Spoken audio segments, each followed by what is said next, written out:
మన దేశంలో పెళ్లిళ్లకి జరిగినంత హడావిడి ఇంకే వేడుకకు జరగదు. అయితే ఇప్పుడు పెళ్లి తర్వాత జరిగే తంతుకు కూడా ఈ హంగామా ఎక్కువ అవుతోంది. పెళ్లైన తర్వాత వధువు మెట్టినింటికి తరలి వెళ్లే పద్ధతిలో కూడా కొత్త ట్రెండ్ ఒకటి ఊపందుకుంది. మన తెలుగు రాష్ట్రాల్లో ఇంకా ఎక్కడా లేదు, కానీ హర్యానాలో మాత్రం ఏకంగా హెలికాప్టర్లలో అత్తారింటికి దారి చూపించుకుంటున్నారు. ఆ విశేషాలేంటో ఈ స్టోరీలో మీరే చూసేయండి.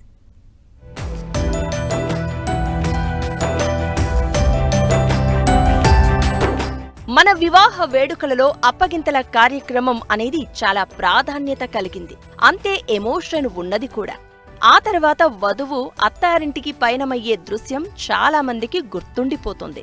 ఎందుకంటే ఓ కొత్త జీవితానికి, కొత్త మనుషుల మధ్య తమ ఇంటి పిల్ల ఎలా మెలుగుతుందో అన్న ఉద్వేగమే ఆ తంతుని గుర్తుండిపోయేలా చేస్తుంది. చాలా రోజుల క్రితం వరకు వధువుని అత్తగారింటికి మేనాలో పంపేవారు. కనీసం కొంత దూరం పల్లకిలో పంపి ఆ తర్వాత వాహనాల్లో పంపడం అనేది చేసేవాళ్లు. కాలం మారింది, ఆ పంపే పద్ధతి కూడా మారింది. ఇప్పుడు కార్లు కాదని ఏకంగా హెలికాప్టర్లలో అత్తగారింటికి వధువు వస్తున్నది అంటూ పాటలు పాడేసే కాలం వచ్చేసింది.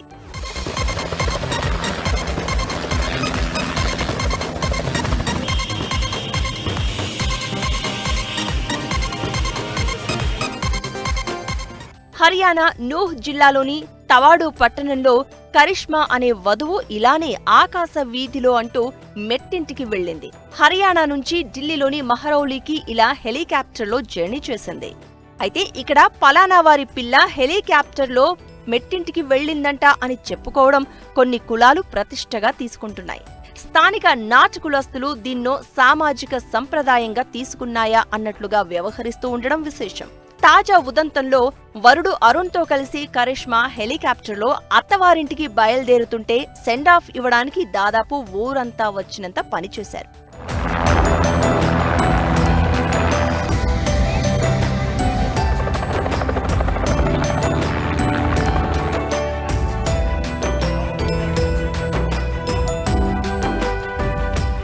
హర్యానాలో నూహ్ జిల్లాలో గత 50 రోజుల్లో 4 కొత్త జంటలు ఇలా హెలికాప్టర్లలో తరలి వెళ్లడం ఇక్కడి ట్రెండ్ గా మారింది గురో అనడానికి తార్కాణంగా నిలుస్తోంది.